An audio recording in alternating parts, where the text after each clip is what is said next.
At first glance, this situation looks simple. A robbery, an arrest, a headline. But the truth is way deeper than that. Because what happened between Pooh Shiesty and Gucci Mane wasn't just about one day in a Dallas studio. It was years in the making. It was about money, contracts, and prison, and a situation that spiraled completely out of control.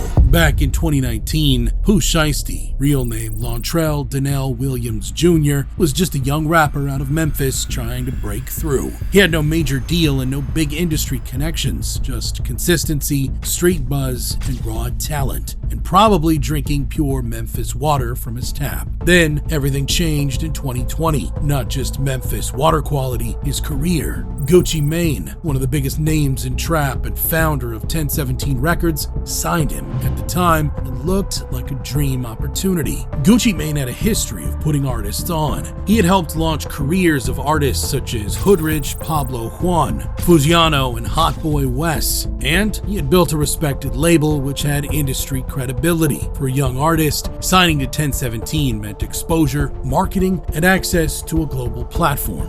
Gucci must have did his best Dr. King impression and sold this dream deal to Shiesty. But behind the scenes, deals like that aren't always what they seem. Most people don't understand how record deals work. And if your Wikipedia entry for your early life and education doesn't have anything about an early life or education, then you really don't know how record deals work. When an artist signs to a label like 1017, they're not just getting support, they're entering a business structure. And in that structure, the label almost always comes first. Ownership of masters, recoupable expenses, royalty splits, all of it is designed so the label makes money before the artist does. That means that the label collects the majority of revenue, expenses get deducted before the artist is paid, and the artist often sees only a fraction of what their music generates. And in imprint deals like this, the label can take 75 to 85% of the revenue. So even if an artist is blowing up, it doesn't always mean they're getting rich. And that's what happened to Pooh Shiesty. So while he was out there singing songs like Welcome to the Riches, Gucci Mane was probably like, "Stop the cap. Stop the cap right now." You see, shortly after signing, Pooh Shiesty dropped the song that changed everything, Back in Blood featuring Lil Durk. The song exploded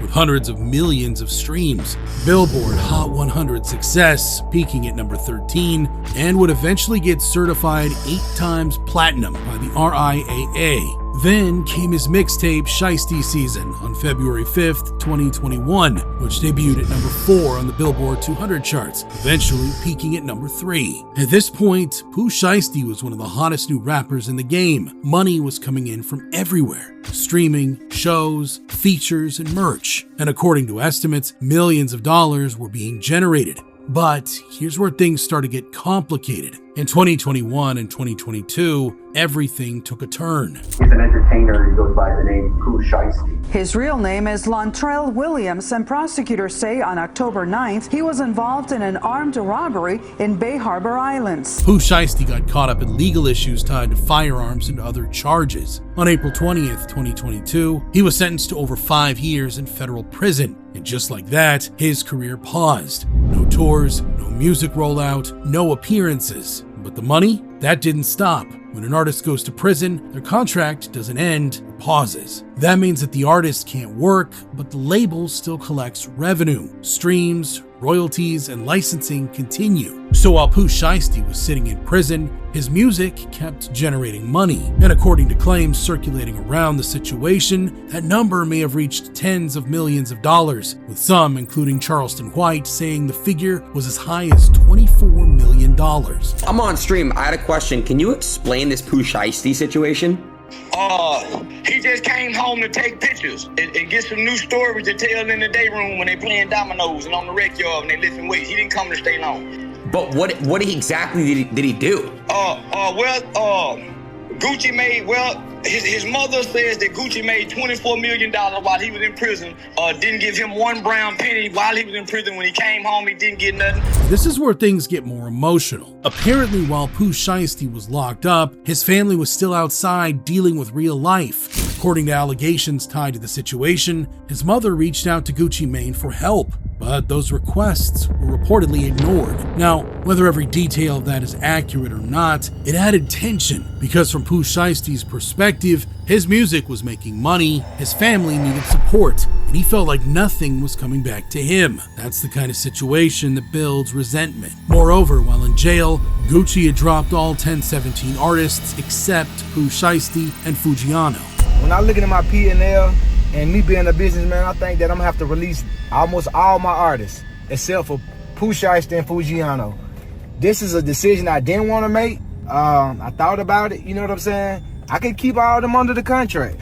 But I said, hey, it. Let's just make the unselfish decision and, let them take their talents elsewhere. In October 2025, Pooh Shiesty was released. He'd done what all rappers do in prison, reflect on life, find God, and have new material for at least 2 albums. Naturally, he expected to return to music and finally benefit from everything he had built. But there was a problem. Even though he'd found God, he was still under contract with Gucci. And not just any contract, the same deal he signed before he became a star. Gucci wasn't letting him go. Because you might not have noticed, but rappers drop some of their best work while in prison or after doing time. Seeing a rapper get out of jail is like being a Spurs fan and seeing Wemby going bald and training with Monks in the off-season. It'd be foolish to trade him.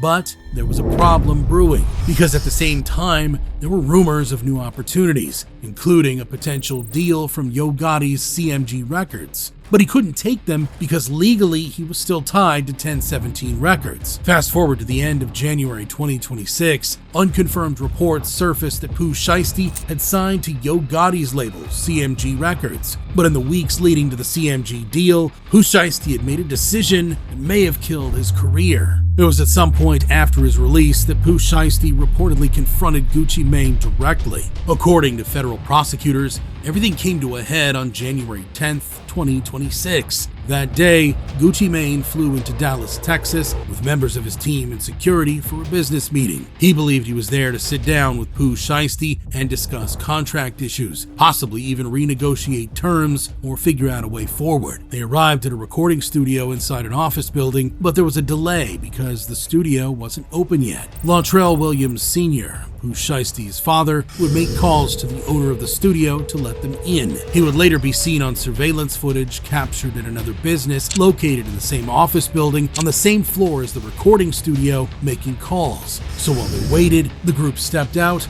grabbed drinks, and returned later once the building was accessible. Pooh Shiesty's group included him and his dad, Big 30, Baby Slime 375, KD, CMO Deadfool, Mookie Roo, Glizzy 375, and DeMarcus Glover. The same surveillance camera would capture all of them entering the studio by mid-afternoon. And while Gucci Mane and his team were inside the studio reportedly relaxed, even watching TV, other movements were happening in the background. At least one individual was seen leaving briefly, returning with a bag slung over his shoulder. At this point, what was supposed to be a business meeting was starting to look coordinated. Pooh Shiesty, who had an ankle monitor, would be overheard talking on his cell phone, potentially with a probation or parole officer, stating that his caseworker had given him permission to be out for rec time. From what Gucci and his group could hear, Shiesty would be informed that was not the case, and he needed to return immediately. Gucci Mane would tell Shiesty that they could reschedule their studio session, but Shiesty requested to speak with Gucci privately in the recording room. This wasn't unusual. Contract discussions are often handled one-on-one, so the two of them, along with Pooh Shiesty's dad, who's also his manager, and rapper Big 30, went into a separate recording room.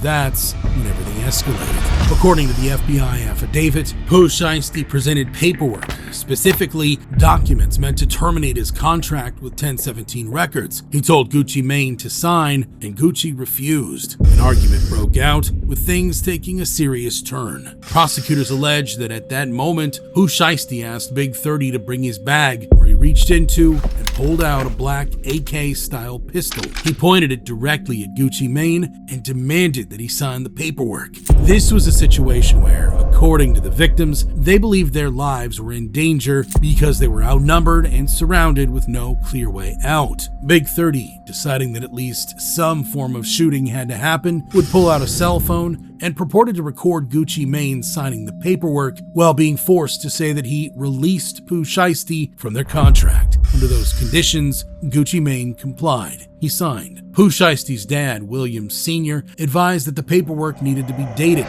so Pooh Shiesty then forced Gucci Mane to add a date next to his signature, which he did, but it didn't stop there. After the paperwork was signed, prosecutors say the situation escalated into robbery.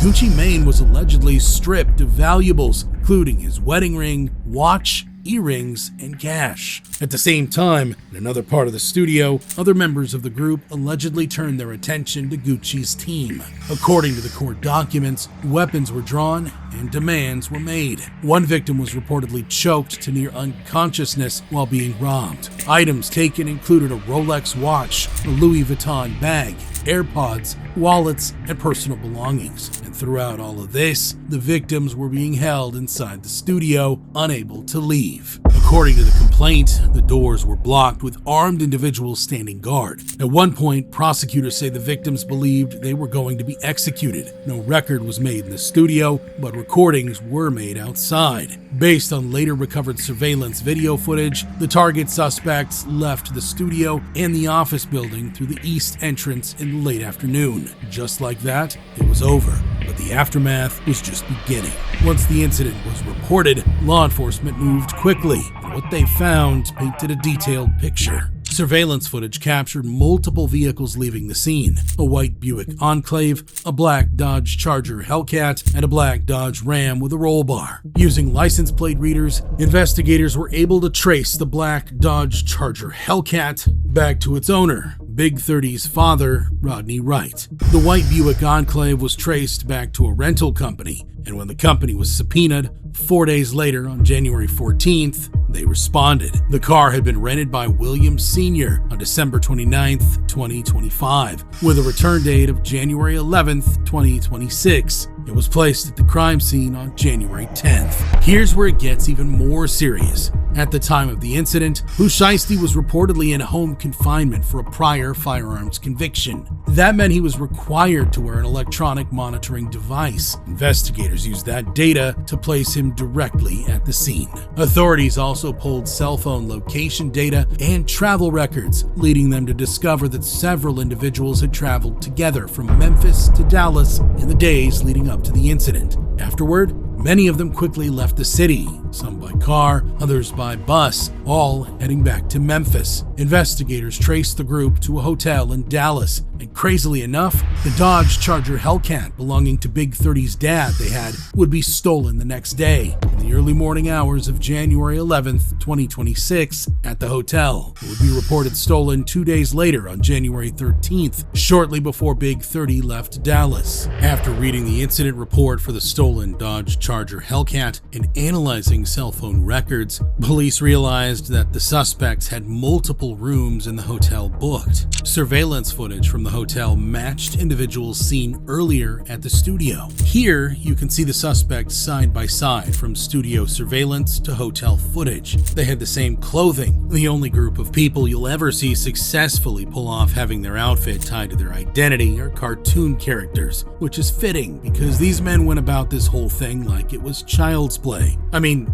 back inside the studio, authorities recovered fingerprints from items left behind, including red plastic cups. Those prints were run through databases and matched to individuals involved. In the court document, it says that Gucci Mane and two of the victims also identified Big 30, which led many to state that Gucci Mane snitched on Pooh Shiesty. And then came one of the biggest mistakes. Within days of the incident, some suspects allegedly posted photos and videos online, displaying items that looked identical to the stolen jewelry. One individual was seen wearing a Rolex that matched the victim's watch, complete with serial number verification. He would flex shoes similar to those worn during the offense. On January 11th, 2026, another would post an Instagram story featuring a large amount of cash, a Rolex visually similar to one stolen, and a location tag of Dallas, Texas. Days later, another showed off a chain linked to 1017.